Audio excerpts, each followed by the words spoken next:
I don't even know where to begin. I guess first off, Merry Christmas. I got some new Bucks gear. Got another hat. I got a couple Bucks championship shirts and whatnot, along with a bunch of other stuff. Hope everyone else got what they wanted. Bucks got a win. They were down. Was it 18 or 20 at one point against the Celtics today at home? Came back, and then essentially Wesley Matthews sealed it in the end. But they came back and they fought and they won that game. But I don't. Let's start with the offense, because the offense, I don't know what to think of them right now. They come out, put up 21 in the first half, and then they leave. They don't come back for the second half. They put up 3 points. 3 in the second half. So many punts. How many punts? 5 punts. I guarantee you 4 of those are probably in the second half. 4 in the second half. I can probably guarantee that. It's so bad. This is why Matt LaFleur will not win Coach of the Year. When you have games like this, you should put away teams like the Ravens, like the Browns. Instead, they put up 10 points in the second half. They get it within 2. And then there's that controversial pass interference. Peoples-Jones was literally trying to shove Rasul Douglas too, so there's that. But it is what it is. If it would have been called pass interference, it is what it is. I wouldn't have cared. Because our offense is literally the reason why we almost lost this game. Our defense was out there so much. Yes, they did not have a good day. They were struggling. They could not contain Chubb. Chubb was one of the best running backs in the league. Obviously, hard to contain him. They couldn't do it. Baker Mayfield, 4 interceptions. And still, he had 2 touchdowns, and there was another touchdown on the ground, too.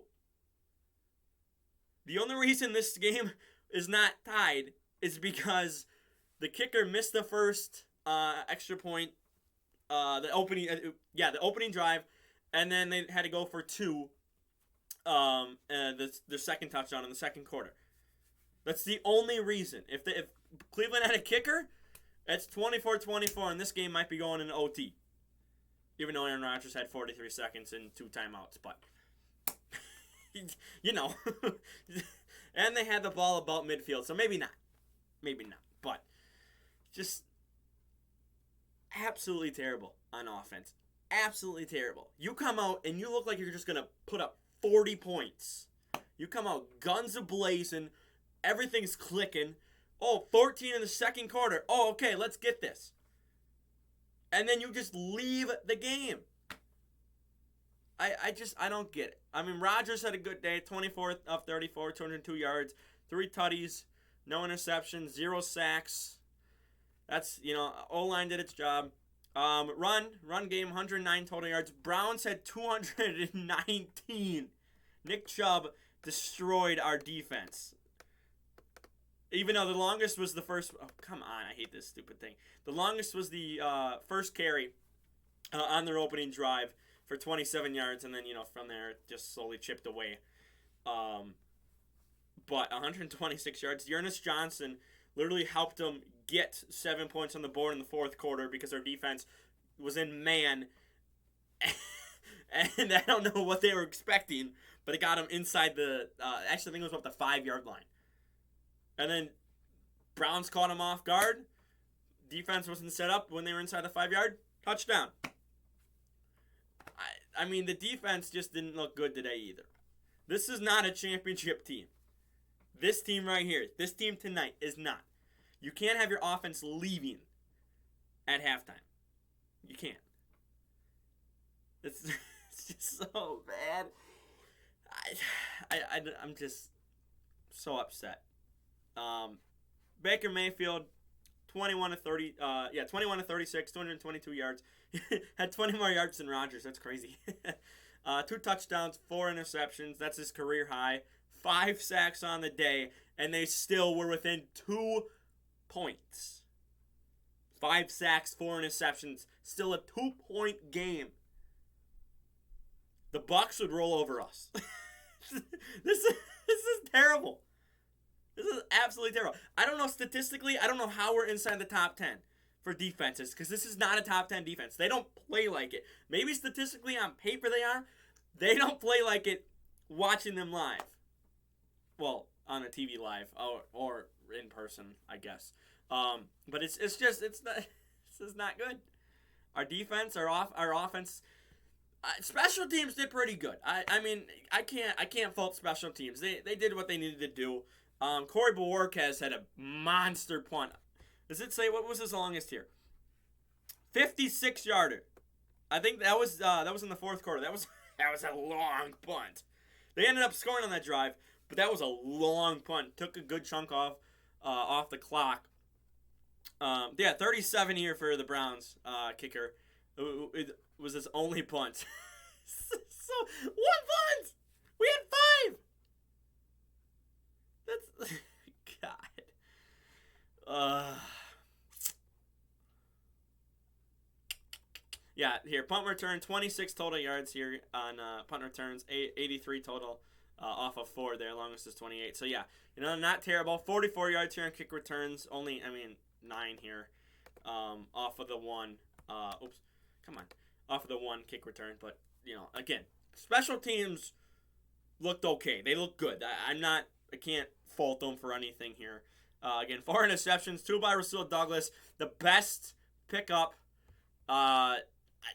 this year. I'd go as far to say this year of any team. All 32 teams, Rasul Douglas is probably the best pickup. It's not a trade. No, it's not really a trade. Yeah, it's really just a pickup. So, Chandon Sullivan had another one. Baker Mayfield overthrew. Was that Landry? I think it was. And then Darnell Savage had one first quarter, I think it was. So, yeah. Myles Garrett, not really effective. He was injured, so not really a lot there. But, the rest of the Browns defense did what they needed to do, and they were able to stop the Packers offense in the second half after, again, you had a 21 in the first half, and then they just flipped the switch and, 3 points in the second half. It just is what it is. It is what it is. Also, this play right here, Juwann Winfree, I thought he caught it. I don't know what the refs were seeing, but I thought he caught it. I didn't like the call. Matt LaFleur challenged it. I thought it would have been good.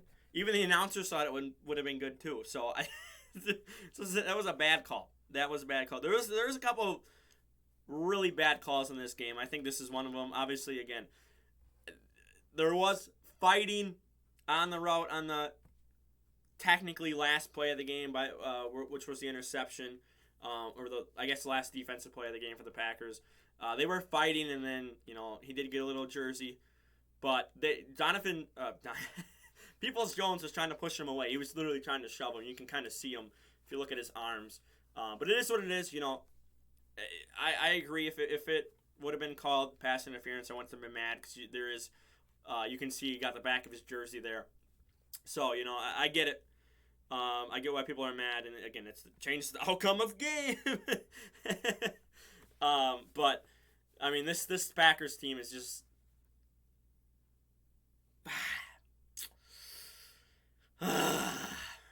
Frustrating, I guess that's the right word. I don't even want to talk about them anymore. So, I'm lucky I'm even doing this on Christmas. I'm going to go ahead and get out of here. Again, I probably won't be back until Monday or Tuesday. We'll see. We're going to do playoff picture Monday or Tuesday, and then we're going to go from there. So, for now, though, like the video, share the video around. Don't forget to subscribe. Have a Merry Christmas. Have a Happy New Year next week. We are officially a week away from 2022, which is crazy. So, again, yeah, just, Merry Christmas, Happy New Year. Have a good week in between as we wrap up this 2021. I'm going to do a special video that I did to end off 2019. I'm going to bring that back. I didn't do one for 2020. But I'm going to do one for 2021 heading into 2022 here. So, if you know, if you're around that long, 2 years ago, I had a special video at the end of the year, which came out. I think it was the night of. I think it was 4 or 5 hours before 2022 is when I put up the video, something like that. So there's something coming. For now, though, like the video, share the video around. Don't forget to subscribe, and I'm out of here. Peace.